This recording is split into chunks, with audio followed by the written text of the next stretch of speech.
Guillaume, thanks very much for joining us. It'd be good to get your sense of what's happening at the moment in Paris, and particularly, I suppose, the investment side and what you're seeing looking at the office sector. Yeah, I think Paris is an extraordinary place as of now. And to be honest, I've never seen this. I've been for 20 years in the market, and Paris had a lot of criticism, notably in relation to the workforce and the capacity of adapting, I would say, this workforce.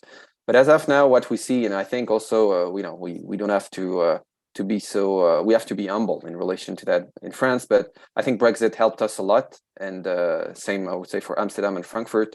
And what we're seeing as of now is a lot of workforce from the bank, from the finance industry, is coming from across the channel to set in Paris for many reasons. Because one, Paris is place number 2 or place number 3 for the large banks that were headquarters in the UK and especially in London.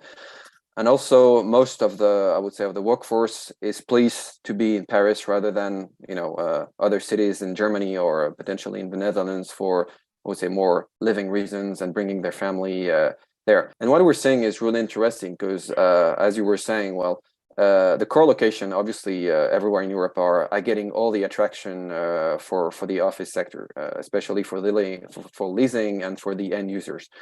On the investment side, it's obviously a little bit more quiet, like everywhere.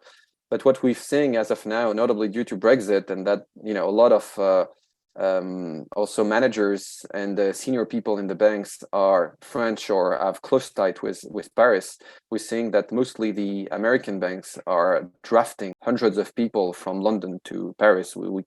Sorry for the name dropping, but for example, Goldman Sachs or Bank of America, JP Morgan are taking much more space within the CBD, or even I would say the fringe CBD. And this is something that we've never seen before. Paris is getting a lot of attraction, and which is pushing, I would say, the rents at levels we've never seen before. The 1,000 euro per square meter was some kind of a ceiling that was only touched back in the 90s or just before the IT bubble, and that was never, I would say, touched even in 2006, 2007. But as of now, if you're a bank and if you're looking for some space, due notably to the stricter regulation we discussed about, finding proper space within good location in Paris is quasi impossible. So the rents are going high, and there's even competition between the tenants. And to be honest, when I look in the mirror, this is something that I've only witnessed in Luxembourg, in the city center, where the competition is always really intense. But we've never seen this in the CBD of Paris. So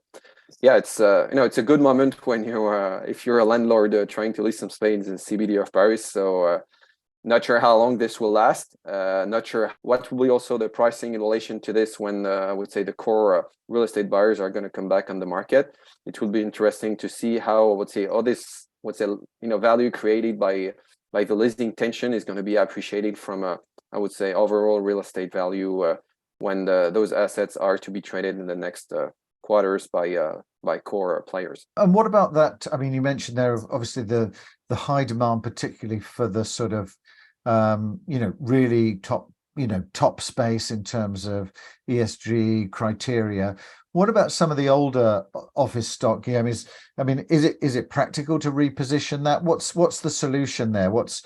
Are there people looking for that kind of opportunities as to reposition, to regenerate? As the co-location are getting all the attraction, obviously the suburban, I would say, offices that are far from connections, hubs, etc., are feeling a lot of pain. People are trying to get obviously recycling play to turn them into resi, co-living, senior housing, or other use. But the thing is, as you may know, city halls are really happy to get the tax from the offices, so they're not in a hurry to, I would say, turn the urban zoning under the underlying plot under your assets. So I think there's a kind of mismatch as of now where lots of plots in the suburban parts are having empty offices, and on the other end, the owners would be really happy to get in touch, I would say, with City Hall to turn this into something that is functional, that is workable. But as of now, most of the City Hall are not so willing to turn those regulation in place for mostly tax reason.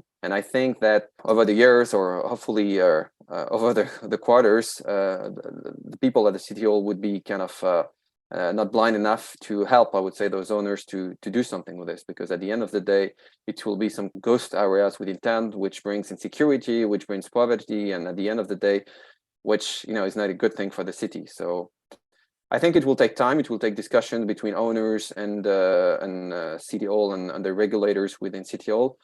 But at the end, it's not a good solution for city just to get, I would say, tax from an empty building, because at the end of the day, it doesn't work. No, really interesting to catch up, Guillaume, and particularly around that Paris office side, and interesting to see, some of that Brexit fallout potentially in terms of the investment banking jobs, especially heading towards Paris.